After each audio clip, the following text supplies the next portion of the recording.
문재인 대통령이 윤석열 검찰총장에게 검찰개혁을 요구하는 국민들의 목소리에 귀를 기울이라며 검찰개혁 방안을 조속히 마련할 것을 지시했습니다. 민주당 지도부가 지난 주말 서초동 촛불 집회를 거론하며 한 목소리로 검찰개혁을 촉구했고, 한국당은 개천절에 범보수 100만 집회를 열겠다며 맞불을 놨습니다.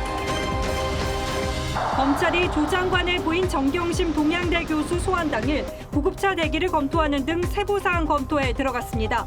정 교수는 SNS를 통해 딸이 서울대 인턴 활동을 집에서 했다는 언론 보도는 사실이 아니라고 반박했습니다. 18호 태풍 미탁이 개천절인 3일 오전 전남 목포 부근에 상륙해 최고 600mm의 강한 비를 뿌리겠습니다. 남부지방은 내일부터, 중부지방은 모레부터 영향권에 들어갑니다. 지난해 고용세습 논란이 일었던 서울교통공사 등 5개 공공기관 임직원의 친인척 정규직 전환이 감사원 감사를 통해 사실로 드러났습니다. 최저 1%대 고정금리 상품으로 바꿔주는 서민형 안심전환대출의 지원 대상 상한선이 집값 2억 1천만 원 수준으로 결정됐습니다. 서울 수도권의 아파트를 소유한 경우 혜택 가능성을 기대하기 어려울 것으로 판단됩니다.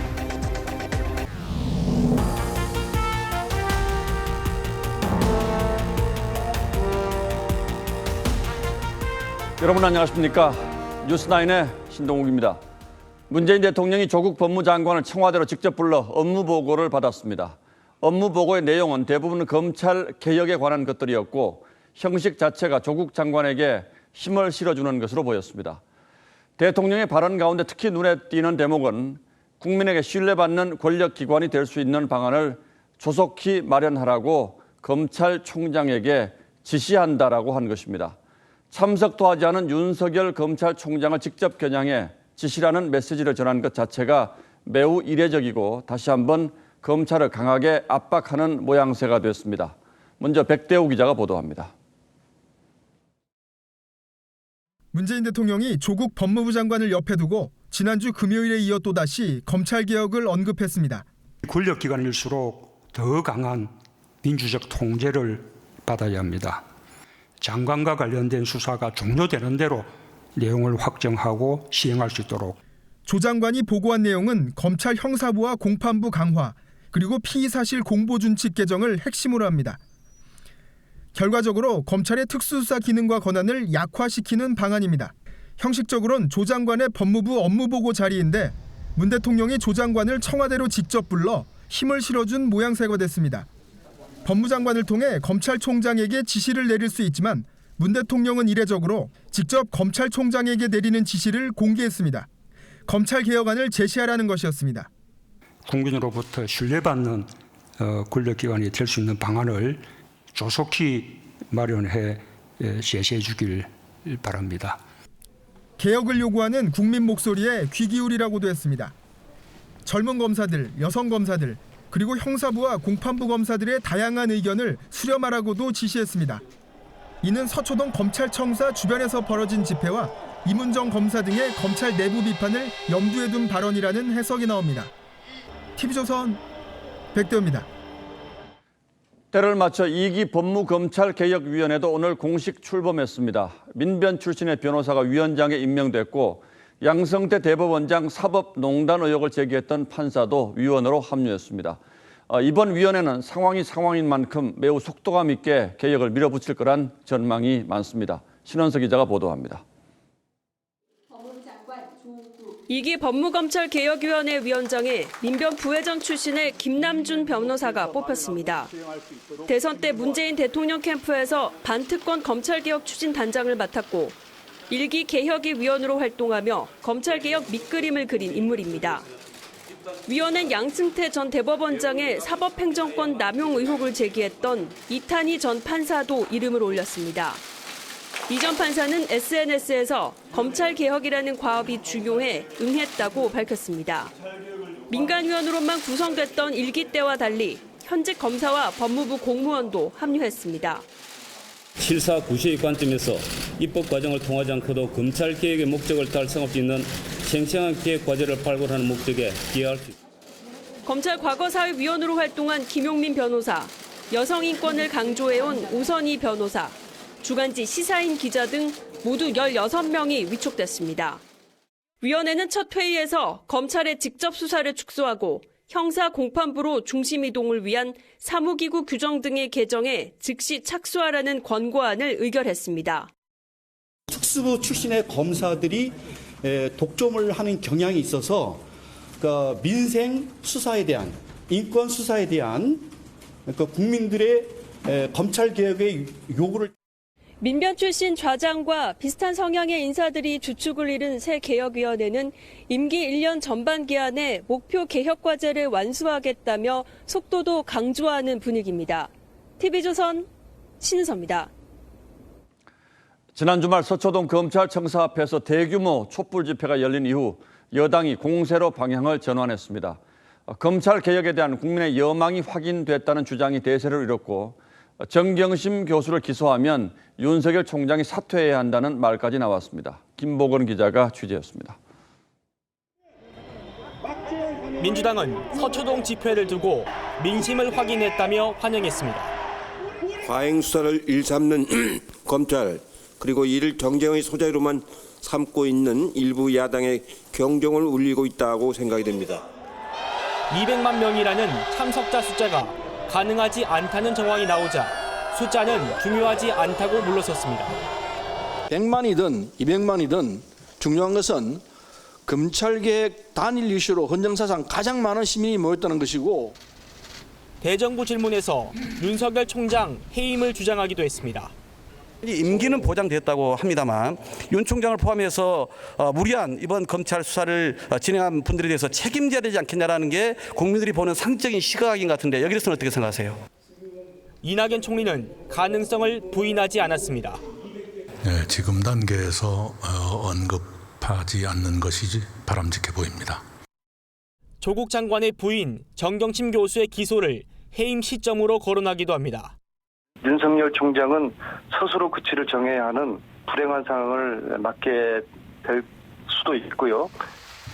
민주당에서는 공수처법과 검경수사권 조정 관련 법안 등 입법수단 외에 대통령령이나 불령 개정 등을 통해 검찰의 특수수사 권한부터 축소하는 방안도 거론됩니다. 민주당 싱크탱크인 민주연구원은 촛불 민심은 신속한 검찰개혁을 요구하고 있다며 법률 개정 없이 가능한 방안을 우선 추진해야 한다는 의견을 냈습니다. TV조선 김보건입니다. 하지만 지난 주말 서초동 집회에 대한 야당의 평가는 전혀 달랐습니다. 관제 데모, 사법개혁령, 홍위병을 앞세운 체제 쿠데타 같은 강성 발언이 쏟아졌고 다음 달 3일 개천절에 광화문에서 100만 명이 참여하는 대규모 반정부 집회를 열겠다고 밝혔습니다. 여야가 광장에서 세를 과시하는 거리 정치의 혼란 속으로 빠져들고 있습니다. 야권의 움직임은 김정우 기자가 취재했습니다.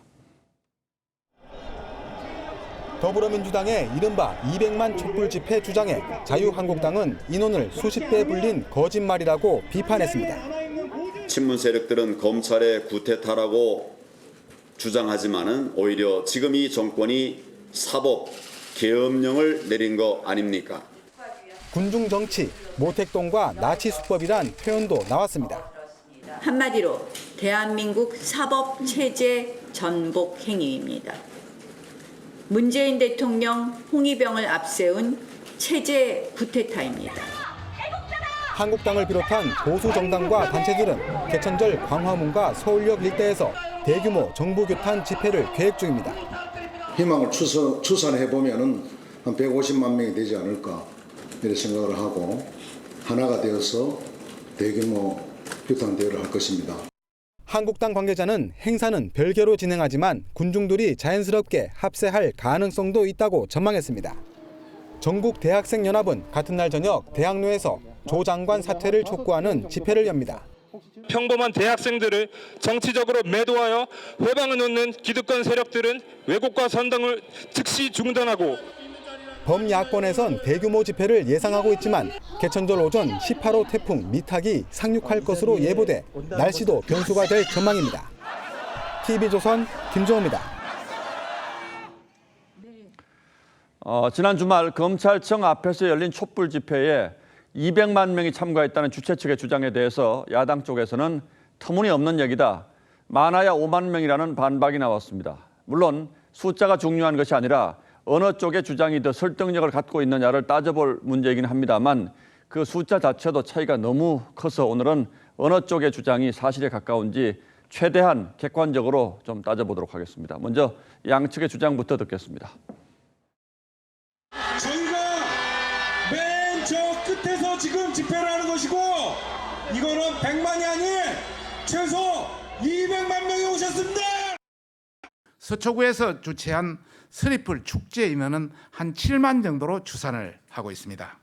검찰개혁 관련 시인은 5만 정도에 불과하다.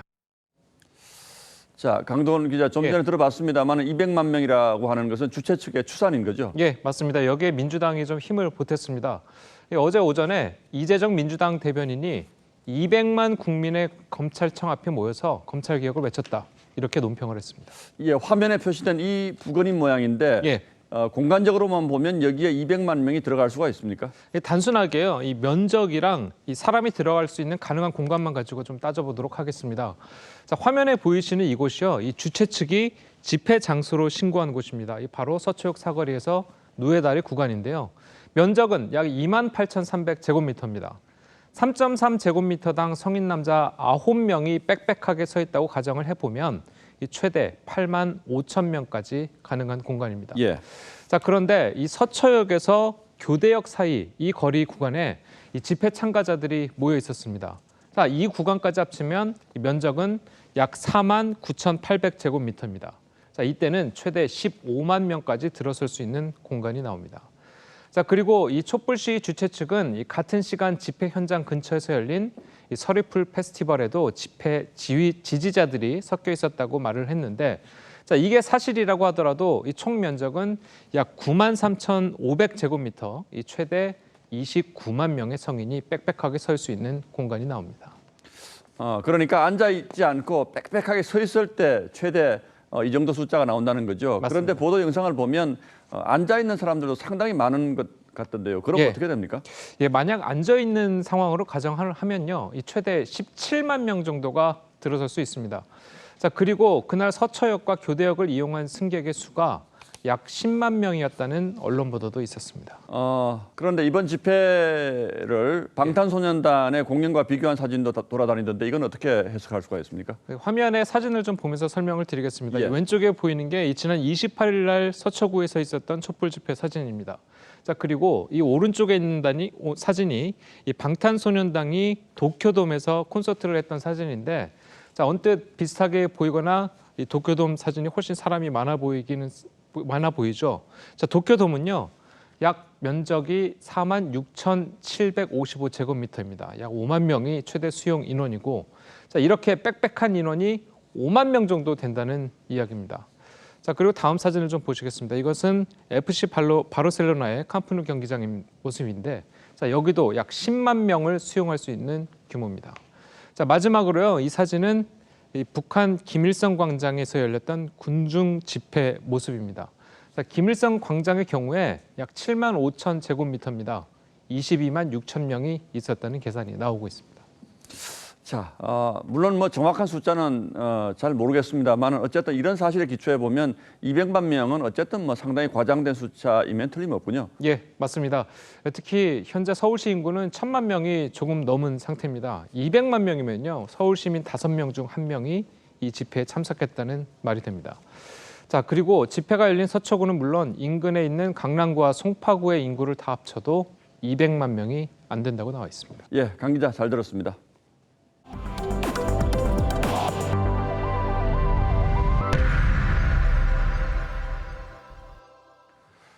어쨌든 이제 조국 장관 관련 수사는 마무리 단계로 접어들고 있는데 청와대의 메시지는 검찰 개혁으로 쏠리고 있는 묘한 상황입니다. 검찰 분위기는 어떨지, 그리고 수사는 또 어떻게 진행되고 있는지 지금부터 하나하나 점검해 보도록 하겠습니다. 자, 김태훈 기자, 오늘 대통령의 지시에 서울중앙지검에 나와 있습니다. 예, 오늘 대통령의 지시에 대한 검찰의 대체적인 분위기는 어떻습니까? 네, 대통령이 스스로 임명권자임을 강조한 이 지시라는 말 한마디에 검찰은 공식 대응을 자제하는 분위기입니다. 하지만 내부에선 검찰이 그동안 개혁을 거부하진 않았다거나 대통령 스스로 수사 위축 오해를 언급한 것처럼 사실상의 압박이 아니냐는 볼멘 소리도 감지되고 있습니다. 한 평검사는 오늘 검찰 내부망에 이번 수사를 향한 정권 차원의 공세로 살아있는 정권과 관련된 수사는 절대 엄정하게 하면 안 된다는 것을 배웠다고 꼬집기도 했습니다. 정경심 교수 소환이 이번 사태의 가장 중요한 분수령이 될 것 같은데 검찰은 어떻게 준비를 하고 있습니까? 네, 서울중앙지검 특수 2부는 조국 법무장관 부임 정경심 교수 소환에 대비해 구급차를 대기시키는 방안까지 검토하고 있습니다. 자택 압수수색 당시 정 교수가 충격으로 쓰러져 119를 부르려 했다는 주장을 감안한 조치로 풀이되고 있습니다. 이 검찰은 이르면 내일 정 교수를 소환해 사문서 위조와 공무집행방해, 자본시장법 위반, 그리고 증거인멸 혐의 등을 추궁할 예정입니다. 이 혐의 내용이 많은 만큼 한 차례 조사로 끝나기는 어려울 것이라는 관측도 나오고 있습니다. 정 교수 문서 위조 의혹의 핵심이 바로 동양대 총장 표창장인데 원본이 확보가 됐습니까? 네, 그렇습니다. 정 교수는 표창장 원본을 분실했다며 최근 사진 파일 한 장만 제출했습니다. 그런데 이 사진 파일을 분석해 보니 필요한 정보가 하나도 담겨 있지 않은 것으로 전해집니다. 이 통상 디지털 카메라나 문서 스캐너로 종이 문서를 이미지 파일로 바꾸면 그 파일에는 작업이 이루어진 일시 등 이른바 속성 정보가 자동으로 만들어지는데 이것이 모두 지워졌다는 겁니다. 검찰은 정 교수 소환 조사에서 이 같은 경위도 조사할 예정입니다. 지금까지 서울중앙지검에서 TV조선 김태훈입니다. 예, 검찰의 소환 조사가 임박한 가운데 정경심 씨가 오늘 인터넷에 글을 올려서 딸이 검찰 조사에서 서울대 공익인권법센터 인턴을 집에서 했다고 진술했다는 일부 언론의 보도는 사실이 아니라고 반박했습니다. 검찰이 부르면 언제든 출석해서 성실히 조사를 받겠다고도 했습니다. 보도에 이유경 기자입니다. 조국 법무부 장관의 부인 정경심 교수가 언론 해명과 자신의 입장을 밝히기 위해 개설한 페이스북 계정입니다. 지난 25일 딸 생일에 아들이 검찰 조사를 받았다는 호소글 이후 잠시 주춤했던 정 교수가 다시 적극적인 반박에 나섰습니다. 딸이 검찰 조사에서 서울대 공익인권법센터 인턴 활동을 집에서 했다고 진술했다는 보도에 대해 사실이 아니라고 반박한 겁니다. 정 교수는 스스로를 검찰 소환 조사를 앞둔 피의자라고 했습니다. 자녀와 관련해 정확하지 않은 보도가 이어져 당혹스럽다며 침묵한다고 언론 보도가 진실인 것은 아니라고 덧붙였습니다. 법조계 일각에선 정 교수가 서울대 인턴 증명서 허위 발급 등 자녀 입시 문제에 유독 민감한 반응을 보이는 이유로 사문서 위조와 업무 방해 등 검찰이 자신에게 적용한 혐의와 직결되기 때문인 것으로 보고 있습니다. 그동안 수사 관계자만 알 수 있는 내용이 여과 없이 보도되고 있다며 피의사실 공표와 인권 침해를 주장했던 정 교수가 본격적인 진술 조사를 앞두고 적극적인 방어 채비에 나섰다는 분석도 나옵니다. TV조선 이유경입니다. 진보 성향의 시민단체인 참여연대가 조국 장관을 지지하는 시민사회단체 전문가들을 위선자라고 맹비난한 김경률 공동집행위원장을 징계위에 회부했습니다. 그러면서 이 글은 김 위원장 개인 의견일 뿐이라고 선을 그었습니다. 보도에 신준명 기자입니다. 참여연대 홈페이지입니다. 자유 게시판에는 후원 끊겠다, 회원 탈퇴하겠다며 김경률 공동집행위원장의 사퇴와 참여연대의 사과를 요구하는 글이 올라와 있습니다. 참여연대는 김 위원장을 징계위원회에 회부하기로 했습니다. 앞서 김 위원장은 어제 오전 자신의 SNS에 문재인 정부 출범 이후 2년 반 동안 조국은 적폐청산 컨트롤타워인 민정수석의 자리에서 시원하게 말아드셨다고 했습니다. 윤석열 검찰총장의 수사 업적을 나열한 뒤 조 장관과 윤 총장 중 누가 불편하냐며 조 장관을 지지하고 검찰의 수사를 비판하는 지식인들을 향해 위선자, 구역질 난다고 했습니다. 김 위원장은 이 글을 올리기 전날인 지난 28일 위원장 사임과 참여연대 회원 탈퇴 의사를 밝혔습니다. 공인회계사인 김 위원장은 조 장관 일가의 사모펀드 의혹을 철저히 수사해야 한다고 SNS에 글을 올리기도 했습니다. 참여연대는 해당 글은 시민사회 활동에 참여해온 사람들에 대한 폄훼로 볼 수 있다며 구성원 모두 행동과 표현에 보다 세심한 주의를 기울이도록 하겠다고 했습니다. TV조선 신준명입니다. 검찰개혁을 촉구하는 촛불 집회 후 청와대와 여권의 윤석열 검찰총장에 대한 압박 수위가 높아지고 있습니다. 문재인 대통령은 윤 총장에게 검찰개혁안 마련을 지시한다고 했고 윤 총장의 거취를 언급하는 여권 인사들도 잇따르고 있습니다. 오늘의 포커스는 기로에 선 윤석열 총장입니다. 지난주에 이어 오늘도 대통령이 검찰개혁을 얘기했지만 검찰총장에게도 지시합니다. 검찰개혁을 윤석열 검찰총장의 공식 반응은 아직 없습니다. 윤 총장 입장에서는 곤혹스러울 수밖에 없겠죠. 윤 총장은 검찰개혁을 독려한다는 입장을 거듭 밝혀왔습니다. 검찰개혁 논의는 이미 입법 과정에 있고 오늘 대통령의 지시에 따라 윤 총장은 검찰개혁 방안을 머지않아 내놓을 가능성이 큽니다.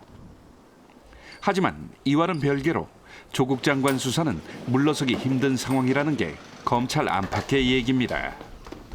전방위적 압박에 처한 윤 총장은 검찰 출신 원로들의 조언을 구하는 등 고심에 빠졌습니다. 원로들은 대통령과 부딪힐 수는 없지 않냐는 현실론과 함께 외통수 상황인 만큼 원칙대로 가는 게 불가피하다는 의견들을 전한 것으로 알려졌습니다. 또 검찰 내부의 불만과 혼란을 추스리는 것도 윤 총장의 숙제죠. 윤 총장은 정권과의 맞대결은 원하지 않고 맞지도 않다면서도 참모진에게 모든 것은 내가 책임질 테니 헌법과 법률에 따라 수사하라고 한 것으로 전해집니다. 한편에서는 윤 총장에 대한 지지와 응원도 잇따릅니다. 지난 26일 대학 동기의 모친상에 조문을 간 윤 총장은 상갓집에서 뜻밖의 박수를 받았죠. 윤 총장이 등장하자 조문객들이 박수를 보낸 겁니다. 일부 시민들은 수사팀을 위해 떡을 보내기도 했죠. 반면 일부에서는 윤 총장을 상징하는 인형에 바늘을 꽂는 등으로 조국 수사에 대한 강한 불만을 드러내기도 했습니다. 임명 당시 문 대통령과 여권은 윤 총장에게 힘을 실어주며 열렬한 지지를 보냈습니다. 우리 이제 윤 총장님은 권력의 눈치도 보지 않고 문 대통령이 조 장관 임명 직후 윤 총장은 이번 수사가 불가피하며 현 정부에도 결국은 도움이 될 것이다라는 의견을 청와대에 전달한 것으로 알려졌습니다. 그런데 취임 100일도 안 돼 조 장관 수사를 이유로 반성을 요구하고 거취를 언급하는 등 윤 총장을 향한 청와대와 여권의 태도는 180도로 달라졌습니다. 기로에선 윤 총장의 앞날은 어떻게 될까요? 뉴스나인 포커스였습니다. 예, 얼마 전 경찰로부터 국회 패스트트랙 고발 사건을 넘겨받은 검찰이 자유한국당 의원 20명에게 이번 주 중으로 출석해서 조사를 받으라고 통보했습니다. 경찰 수사 단계에서는 출석 요구에 응하지 않았는데 조국 장관 수사와 맞물려 있어서 무작정 거부할 수도 없는 한국당의 고민이 적지 않을 듯합니다. 김주영 기자가 보도하겠습니다. 자유한국당 의원들이 최입의 바른미래당 의원을 밖으로 나가지 못하게 붙잡습니다. 창문을 뜯어서라도 나갈 수 있도록 지금 경찰과 소방에게 요청을 하려고 합니다. 지난 4월 국회 패스트트랙 안건 지정과 관련해 최 의원이 사법개혁특별위원회 회의에 참여하지 못하게 하려다 벌어진 상황입니다. 이 사건을 수사 중인 검찰은 자유한국당 의원 20명에게 이번 주 안에 출석하라고 통보했습니다. 검찰은 앞으로 몇 주에 걸쳐 한국당 소속 피고발인 의원을 차례로 소환하겠다고 밝혔습니다. 앞서 이들을 포함해 고발된 자유한국당 의원은 모두 60명. 경찰 수사 단계에선 소환에 응하지 않았습니다. 소환에 통보받은 의원들은 회의 방해, 최입의 의원 감금, 의안과 법안 접수 방해 등의 혐의를 받고 있습니다. 나경원 자유한국당 원내대표는 사실상 소환에 응하지 말라는 방침을 밝힌 상태라 한국당 의원들이 실제 출석할지는 미지수입니다. 우리 당의 지침은 제가 조사를 받겠다는 겁니다. 제가 지휘 감독의 모든 책임이 있습니다. 민주당은 오늘 서면 브리핑을 통해 한국당은 국회 불체포 특권 뒤에 숨어 법 위에 군림하지 말라며 소환 조사에 응하라고 촉구했습니다. TV조선 김주영입니다. 유승민 의원을 중심으로 하는 바른미래당 내 바른정당과 국민의당 출신 의원 15명이 변화와 혁신을 위한 비상행동이라는 이름을 출범시켰습니다. 분당은 이제 기정사실이고 누가 당의 적통을 차지하느냐의 싸움이 남았습니다. 보도에 윤태윤 기자입니다. 오전 9시 바른미래당 손학규 대표를 주축으로 최고위원회의가 열렸습니다. 제151차 최고위원회 회의를 개최합니다. 같은 시각 오신환 원내대표는 최고위 참석 대신 따로 회의를 개최했습니다. 모임을 갖고 있습니다. 모임의 이름은 변화와 혁신을 위한 비상행동으로 이름을 명명했습니다. 비상행동에는 유승민, 정병국 등 바른정당과 국민의당 출신 의원 15명이 참여합니다. 대표는 유승민 의원이 맡습니다. 사실상 분당 상태에 들어갔지만 탈당에는 거리를 둡니다. 탈당에 대해서는 전혀 결론이 나지는 않았습니다. 모든 선택지를 놓고 고민을 하고 있습니다. 명분을 차지하겠다는 목적도 있지만 비례대표 의원이 많은 바른미래당 특성상 당의 적통을 차지하는 게 중요하기 때문입니다. 안철수 전 대표도 독일에서의 경험을 담은 책을 다음 달에 낼 계획을 공개하면서 정치활동 재개 움직임을 보였습니다. 손학규 대표는 유 의원을 겨냥해 당의 분열을 꾀하고 있다고 비판했습니다. TV조선 윤태윤입니다.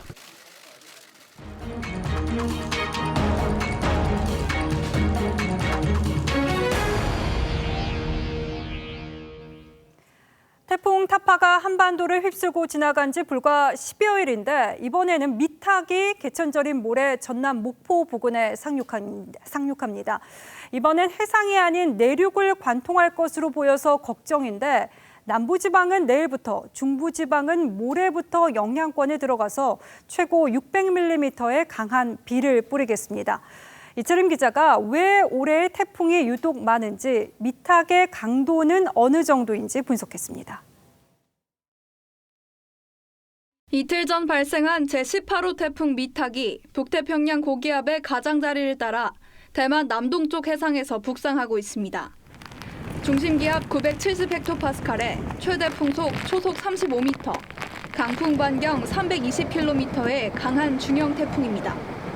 미탁은 개천절인 3일 아침 전남 서해안에 상륙해 남부지방을 관통한 뒤 4일 오후 독도 동쪽 해상으로 빠져나갈 것으로 예보됐습니다. 태풍의 영향으로 내일부터 제주도와 남부지방엔 비가 시작되고 2일부터는 점차 전국으로 확대될 전망입니다. 제주도는 최대 600mm, 지리산 부근은 400mm, 그 밖의 지역은 120mm 부근에 많은 비가 내릴 것으로 예상이 되며 경북 동해안은 최대 300mm의 많은 비가 예상이 됩니다. 다음 달 2, 3일은 해수면이 상승하는 대족이어서 해안가 지역은 높은 파도와 호우가 겹쳐 침수 피해도 우려됩니다. 남해안과 서해안은 순간 최대 풍속 50m 이상, 그 밖의 지역에는 최대 초속 30m의 강한 바람이 불 것으로 보입니다. 올해 한반도에 영향을 미친 태풍은 이번이 7번째로 1950년, 59년과 함께 관측사상 가장 많습니다. 최근 3년 들어서 그 상륙이 잦아지고 있다라고 하는 것, 10월 달에 서해상으로 올라오는 최초의 태풍이 될 거다라고 하는 것. 자, 이런 것들이 전반적으로 의미하고 있는 바는 우리나라 동아시아 쪽의 기후 패턴이 변하고 있다. 기상청은 북태평양 고기압 세력이 아직도 강해서 또 다른 태풍이 다가올 가능성도 배제할 수 없다고 설명했습니다. TV조선 이채림입니다. 초등학교에서 벌어진 끔찍한 사고 하나 전합니다. 한 학생이 교실로 향하던 중 갑자기 내려온 방화 셔터에 끼이는 일이 일어났습니다.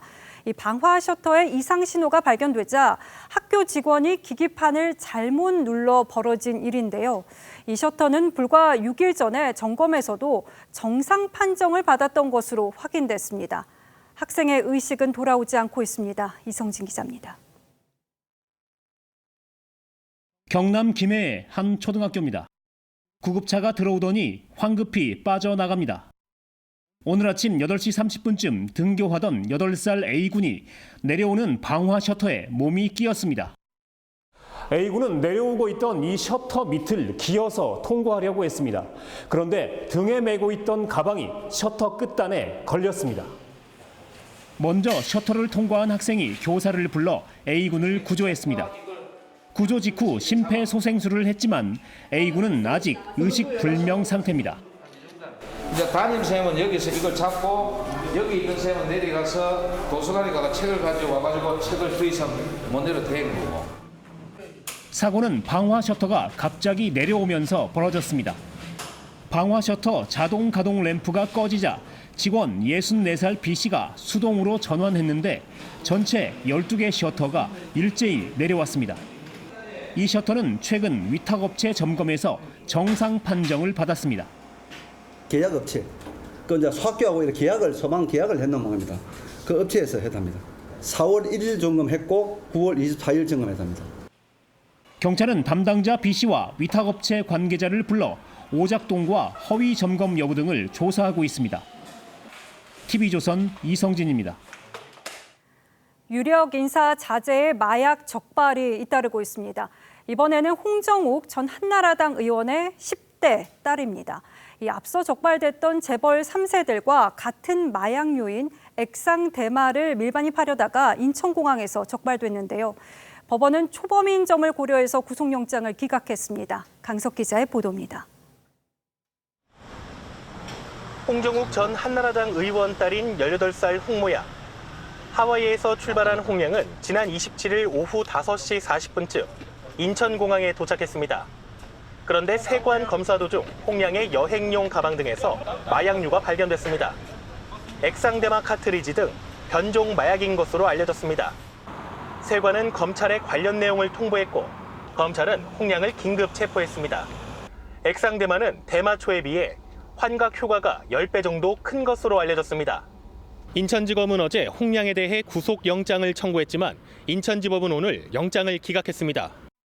법원은 홍양이 주거가 일정해 증거인멸과 도망할 우려가 없고 초범이며 미성년자임을 참작해 구속영장을 기각한다고 밝혔습니다. 홍양은 홍 전 의원의 장녀로 한국과 미국의 복수 국적을 갖고 있으며 올해 하버드대에 입학한 것으로 알려졌습니다.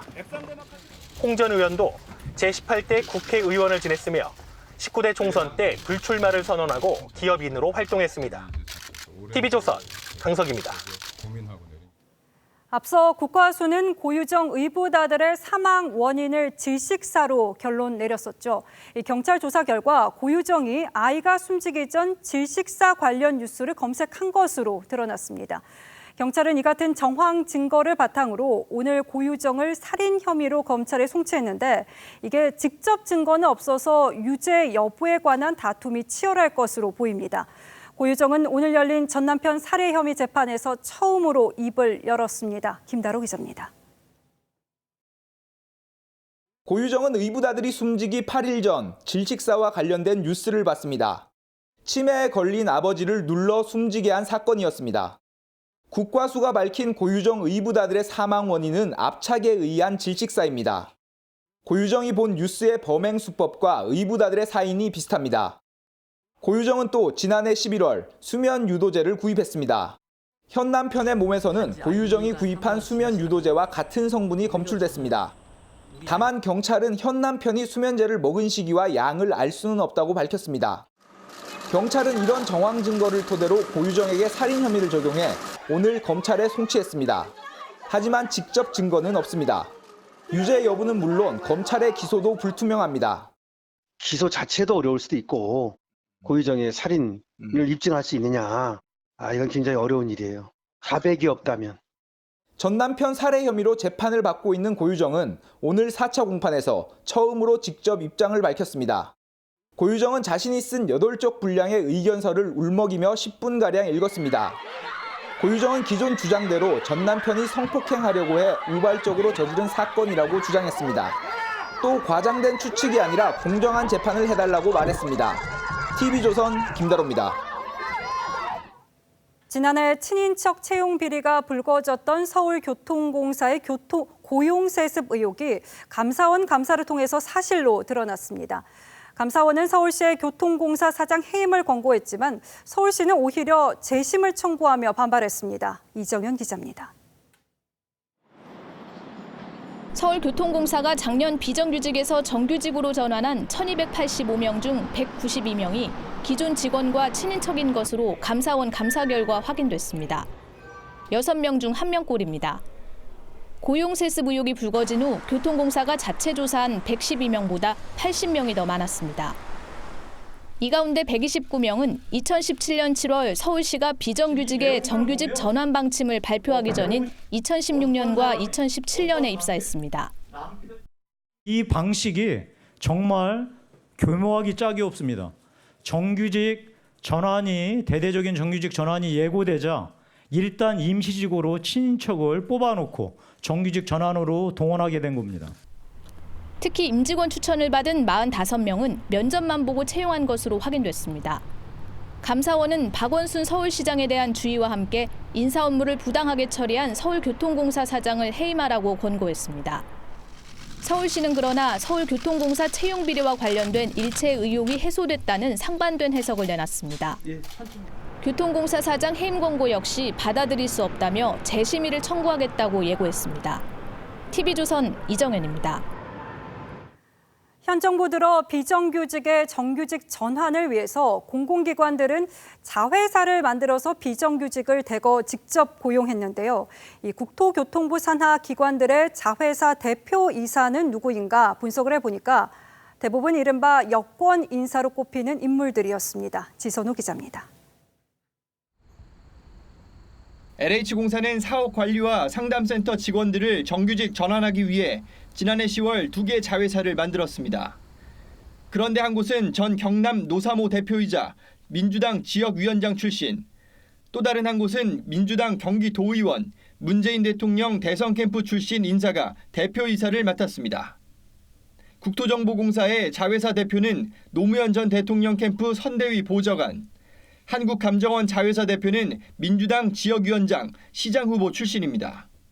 정규직 전환을 위해 신설된 국토교통부 산하 공공기관 자회사 9곳 중 6곳의 대표이사와 1곳의 상임이사가 이처럼 여권 출신 인사로 채워졌습니다.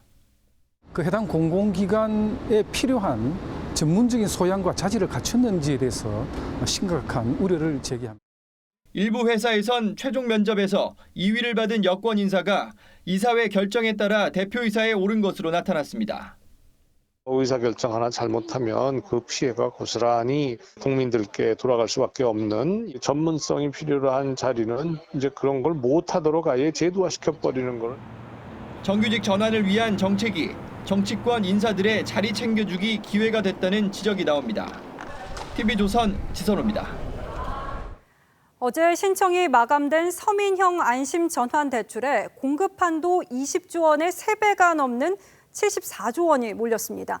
이렇게 신청자가 대거 모이면서 9억 원짜리 아파트 보유자도 대출을 받을 수 있다는 당초 정부 설명과 달리 2억 원대 아파트를 보유한 사람은 대출이 불가능할 것으로 예상됩니다.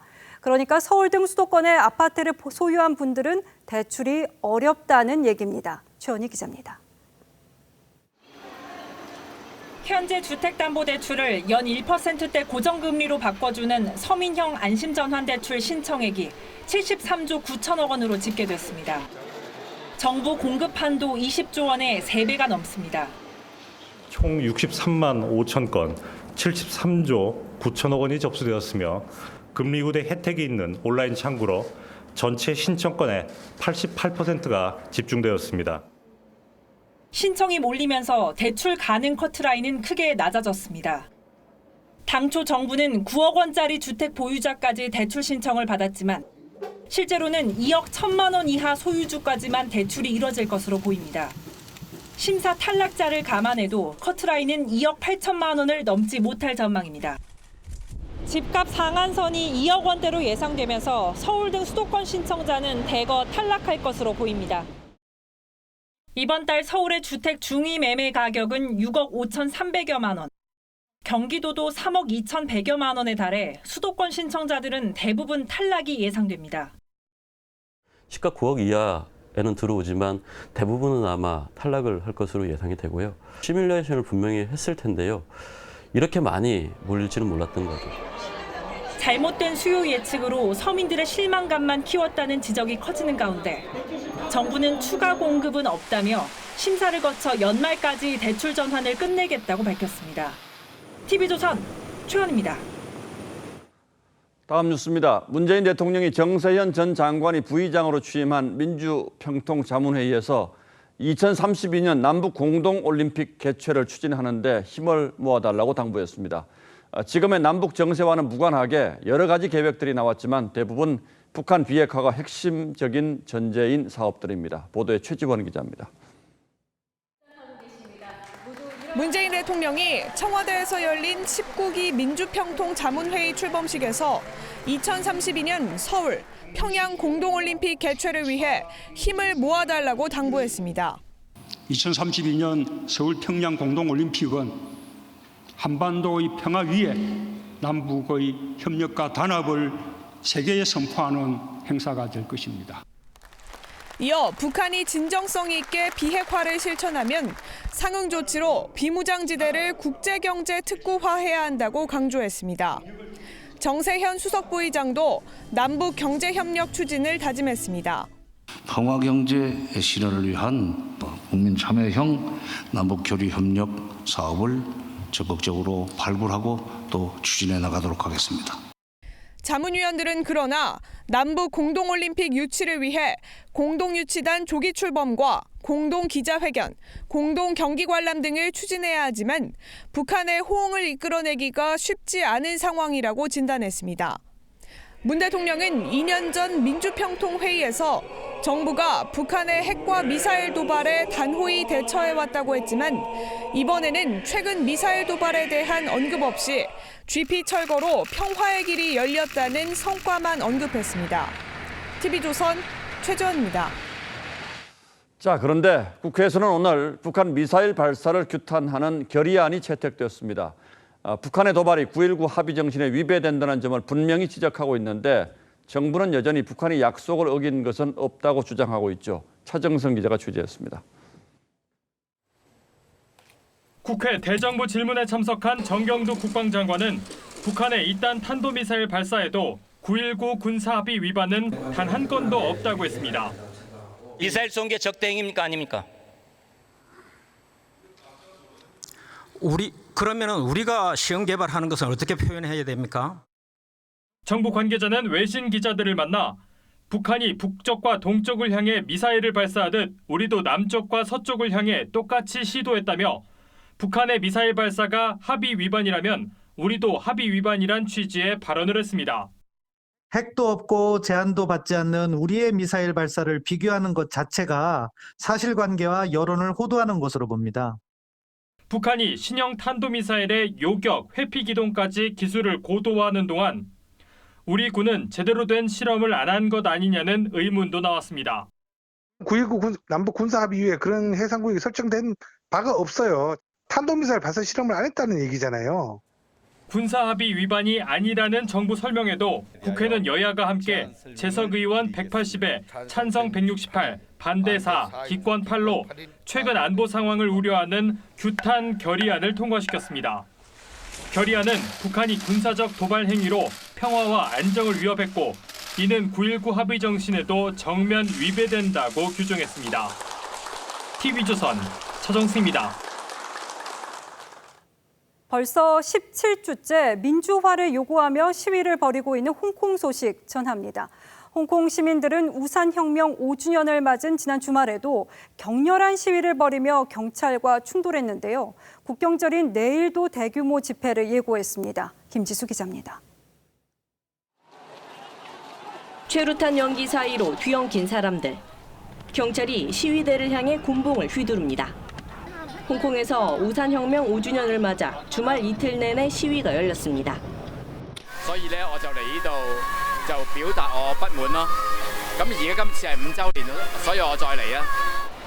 경찰은 최루탄과 고무탄, 물대포를 동원해 해산에 나섰고 시위대는 화염병과 벽돌을 던지며 저항했습니다. 시위대는 중국을 독일 나치에 비유하는 피켓도 들었습니다. 咁我哋出街就係或者嚟呢個集會就係為咗想話俾政府聽，我哋一直冇放棄過民主與自由咯，一直都係為香港人爭取緊呢樣嘢。 시위대 수십 명이 체포된 걸로 추정되는 가운데 인도네시아인 여기자가 경찰의 고무탄에 맞아 눈을 다치는 일도 벌어졌습니다. 17주째 시위를 주도해온 민간인권전선은 중국 국경절인 내일 대규모 집회를 예고했습니다. 그러면서 행정장관 직선제 등 5대 요구가 받아들여질 때까지 시위를 이어가겠다고 밝혔습니다. 하지만 경찰이 이를 불허하면서 내일도 폭력 사태가 우려되고 있습니다. TV조선 김지수입니다. TV조선이 주최하는 2019 글로벌 파이낸셜 포럼이 서울 여의도 정경련 회관에서 열렸습니다. 글로벌 경제 대전 시대 우리의 생존 전략을 주제로 열린 포럼에서는 성태훈 연세대 교수와 윤창현 서울시립대 교수, 김소영 서울대 교수 등이 연사로 나서 최근의 경제 위기에 대한 날카로운 분석과 대응 전략을 발표했습니다.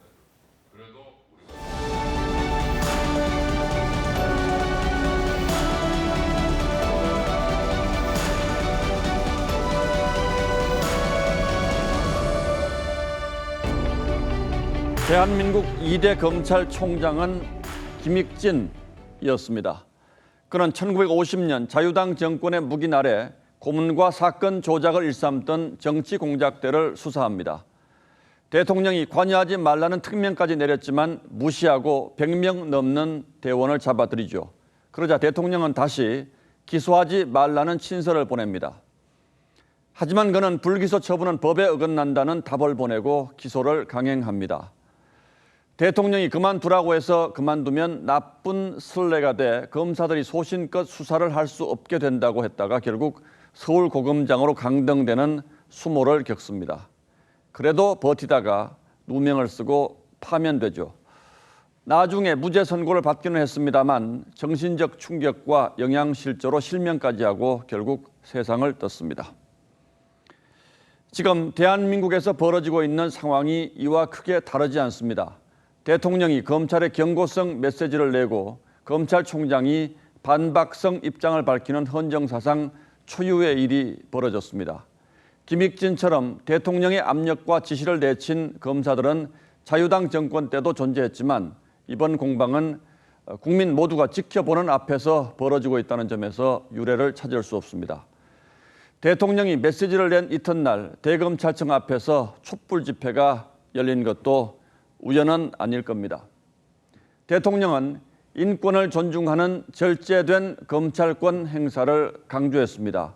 그런데 이른바 적폐 수사를 받던 전 기무사령관과 현직 검사가 극단적 선택을 했을 때 대통령이 무슨 말을 했는지는 도무지 기억에 남는 게 없습니다. 대통령이 그때 인권을 강조했다면 이번 메시지가 보다 큰 힘을 얻었을 겁니다. 청와대와 여권은 조 장관만이 검찰 개혁을 해낼 수 있다며 검찰을 반개혁 세력으로 몰아붙입니다. 이에 대해 많은 사람이 할 말을 했습니다만 얼마 전 나온 현직 검사의 비율을 다시 한번 돌아보겠습니다. 조국 장관이 개혁을 말하는 것은 유승준이 국민에게 군대 가라고 하는 것과 같다. 대통령은 오늘 검찰총장에게 지시한다며 또다시 개혁을 촉구했습니다. 이제는 대통령이 조국 사태의 확실한 당사자로 전면에 나섰다는 것을 선언한 형국입니다. 그러면서 사태의 본질, 정의와 공정은 간 곳 없고 온 나라가 이념과 진영의 대결장으로 빠져들고 있습니다. 도대체 조국이 이 정권의 어떤 존재이기에 대한민국이 이렇게 갈라지고 쪼개지고 또 찢겨야 합니까? 9월 30일 앵커의 시선은 대통령 대 검찰총장이었습니다. 18호 태풍 미탁이 북상하고 있습니다. 수요일인 모레 상하이에 상륙하겠고 이후에는 한반도로 방향을 꺾어 개천절인 목요일 전남 해안 지역을 강타하겠습니다. 우리나라에 큰 피해를 줬던 태풍 타파 때와 강도는 비슷합니다만 이번엔 해상이 아닌 육상을 관통할 것으로 보여 더 큰 피해가 우려되고 있습니다. 벌써 태풍 가장자리 비구름대가 유입되고 있는데요. 내일은 남부와 충청 지역까지, 수요일 밤에는 전국으로 비가 확대되겠습니다. 비바람이 가장 강할 수요일 밤부터 금요일 새벽까지는 특히나 더 주의하셔야겠습니다. 일단 내일까지의 강수량은 제주도에 최고 80mm가 예상되고요. 그 밖에 남해안과 충청 이남 지역에서는 최고 20에서 50mm가 되겠습니다. 바람은 제주와 서해상에서부터 강해지겠습니다. 파고도 최고 7m까지 거세게 일겠습니다. 날씨였습니다. 월요일 뉴스9은 여기서 모두 마치겠습니다. 네, 시청해주신 여러분 고맙습니다.